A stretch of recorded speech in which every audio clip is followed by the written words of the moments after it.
Good morning बच्चों। आज हम लोग आगे देखेंगे न्यूटन के गति का प्रथम नियम, है ना। पिछले क्लास में हम लोगों ने बल और उसकी इकाई के बारे में देखा। आज देखेंगे न्यूटन के गति का नियम। न्यूटन के गति का प्रथम नियम जो है वह जड़त्व का नियम कहलाता है। कौन सा नियम है? जड़त्व का नियम। और जड़त्व शब्द क्या है?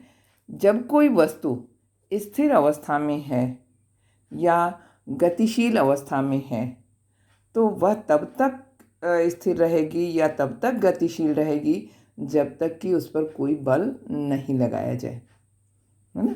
तो उसको कहते हैं जड़त्व का नियम। जैसे अगर एक गेंद है, वह रुकी हुई है तो वह उसी स्थान पर रुकी रहेगी जब तक कि उस पर कोई बल ना लगाया जाए। यदि बल लगाएंगे तो गतिशील हो जाएगी। तो ऐसे जो वस्तु का गुण होता है रुकी हुई अवस्था में रहना या गतिशील अवस्था में रहना, वह उसका जड़त्व कहलाता है। इस आधार पर न्यूटन ने जड़त्व के नियम को यानी जड़त्व के गुण को 3 भागों में बांटा था: विराम का जड़त्व, गति का जड़त्व और दिशा का जड़त्व। विराम का जड़त्व, गति का जड़त्व और दिशा का जड़त्व। विराम का जड़त्व, जब कोई वस्तु, विराम मतलब रुकी हुई अवस्था, जब कोई वस्तु रुकी हुई अवस्था में है तो वह तब तक रुकी हुई अवस्था में रहेगी जब तक कि उस वस्तु पर कोई बाह्य बल न लगाया जाए। उसे विराम का जड़त्व कहते हैं। गति का जड़त्व होता है जब कोई वस्तु गतिशील अवस्था में है और तब तक वह चलती रहेगी जब तक कि उस पर कोई बाह्य बल न लगाया जाए, वह गति का जड़त्व कहलाता है। अब दिमाग में आ रहा होगा कि एक लुढ़कती हुई गेंद है, वो रुक तो जाती है ना, लेकिन वो रुकती क्यों है? पृथ्वी के घर्षण बल के द्वारा। तो जो पृथ्वी का घर्षण बल है वह क्या है? बल का काम कर रही है, यानी रोकने का काम कर रही है, इसलिए वह गतिशील नहीं होती और रुक जाती है। ठीक है। तीसरा होता है दिशा का जड़त्व। जब किसी वाहन को या किसी गतिशील वस्तु को जब हम मोड़ते हैं तो उस दिशा में एक बल लगा करके घुमाया जाता है।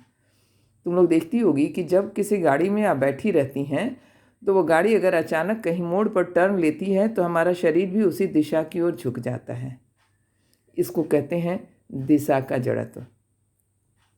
ठीक है।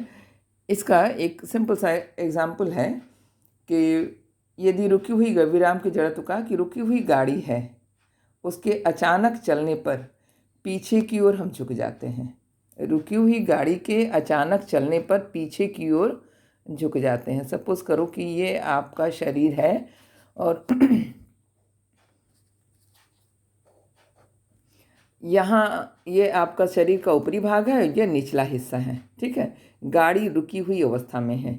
जब गाड़ी चलने को होती है, जैसे ही गाड़ी चलती है तो गाड़ी के साथ साथ यह तो गतिशील हो जाता है, आपका पैर गतिशील हो गया, लेकिन ऊपर का हिस्सा अभी भी विराम अवस्था में रहता है, जिसकी वजह से जब गतिशील होता है आगे का हिस्सा, निचला हिस्सा, तो ऊपर का हिस्सा पीछे की ओर एक बार झुक जाता है। ठीक है। इसी तरह से चलती हुई गाड़ी जब होती है तो अचानक रुकने पर, चलती हुई गाड़ी जब लगातार चलती रहती है तो आपका ऊपरी हिस्सा और निचला हिस्सा दोनों गतिशील अवस्था में रहता है। और जब गाड़ी अचानक रुक जाती है तो पैर का हिस्सा तो रुक गया, लेकिन जो ऊपर का हिस्सा है वो अभी भी आगे की ओर चलना चाहती है, जिससे कि आप आगे की ओर झुक जाती हो। ठीक है। तो इसको कहते हैं गति का जड़त्व का उदाहरण, और ये विराम के जड़त्व का उदाहरण मैंने ये एग्जाम्पल के रूप में हमने बताया। तो इस तरह से हम देखते हैं कि रुकी हुई गाड़ी के अचानक चलने पर पीछे की ओर झुकना विराम के जड़त्व को दर्शाता है, और चलती हुई गाड़ी के अचानक रुकने पर आगे की ओर झुकना गति के जड़त्व को दिखाता है। कभी कभी क्या होता है कि जब गतिशील बस चल रही है और बस से अचानक उतरने के बाद गिर पड़ते हैं। क्यों गिरते हैं? क्योंकि शरीर जो है वह आगे की ओर गतिशील है, पैर भी आगे की ओर गतिशील है, लेकिन चलती बस से अचानक उतर गए तो बस तो गतिशील है, आपका पैर अचानक विरामावस्था में आ जाता है, रुक जाता है, लेकिन शरीर आगे की ओर अभी बढ़ता रहता है, जिससे कि आप गिर जाते हो। तो यह जड़त्व के नियम के बहुत सारे उदाहरण थे। ठीक है। जड़त्व और द्रव्यमान क्या होता है? किसी वस्तु का जड़त्व उसके द्रव्यमान के अनुक्रमानुपाती होता है। किसी वस्तु का जड़त्व उसके द्रव्यमान का अनुक्रमानुपाती होता है। ये अनुक्रमानुपाती चिन्ह हमने दिया। इसका मतलब कि अगर वस्तु का द्रव्यमान अधिक है तो जड़त्व अधिक होगा, द्रव्यमान कम है तो जड़त्व कम होगा।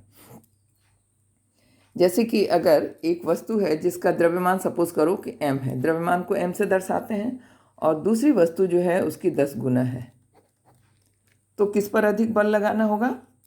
10, जिसका द्रव्यमान 10 गुना है उस पर अधिक बल लगाना होगा।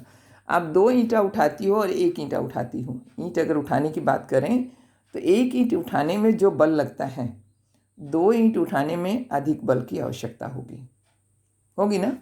तो यह जो बल उठाने वाली जो बात है, द्रव्यमान अधिक है तो उसका जड़त्व अधिक होगा।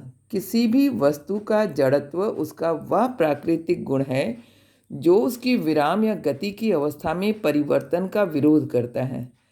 इस प्रकार किसी वस्तु का द्रव्यमान उसके जड़त्व की माप है। एक साइकिल आ रही है, गतिशील साइकिल है, और उसको आपको रोकना है। तो रोकने के लिए जो उस परिवर्तन का यानी उस गतिशील अवस्था का जो विरोध करता है वो आपका शारीरिक बल है।